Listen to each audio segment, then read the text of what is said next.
Today we're making these lobster tails, and this is how. So I've already gone ahead and done 3 of the 4, but I saved the best for last here so I could show you guys exactly what the process is on getting to that step of butterflying our lobster. So first, we go ahead and cut right down the center, and then I'll give both sides a squeeze like you see here. And at that point, I'm showing you guys here what we want to separate from the shell. So we want to go ahead and separate that lobster meat from our shell. So we're going to pull the front apart a little bit more, make sure we're completely separated. And then I'm going to stick my finger right up under the bottom in the front there so that I'm able to go ahead and separate our lobster meat from our shell. It's just that simple. I'm pulling down to the ends here, and then I'm just going to go ahead and cut all of that right away from our lobster.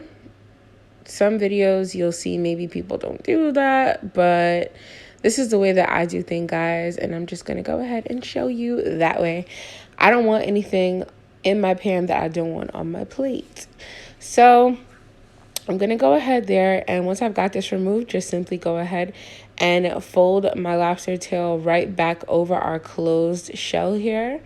And again, I'm just trimming away anything that I don't want there, making sure that our lobster looks nice and clean before I give this a rinse in some cold water and then go ahead and add it to my pan as well.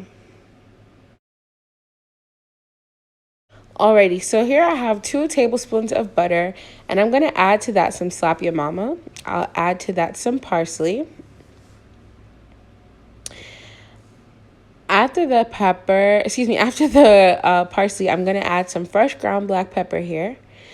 And after the ground pepper, we're going to go ahead in with some garlic and, of course, some spice here, a little cayenne pepper. And we're going to toss this in the microwave for literally about 2 to 3 seconds because I don't want the butter to fully melt. I just want this to be able to mix here into a paste that we're going to go ahead and add right to our lobster tails.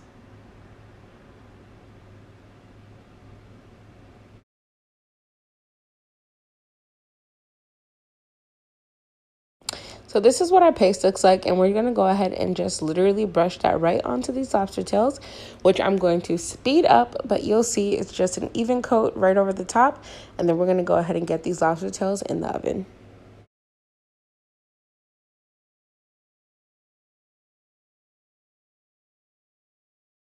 Now we're going to pop these in the oven at about 350 degrees, and this is how they'll look after 10 minutes, and then we're going to broil them on low for about 5 to 6 minutes, and then this will be the finished product, bam, of our lobster tails. They are perfect every single time. Let me know in the comments how these came out for you and why you enjoyed them so much. Go ahead and hit that like button, and as always, thanks for stopping by.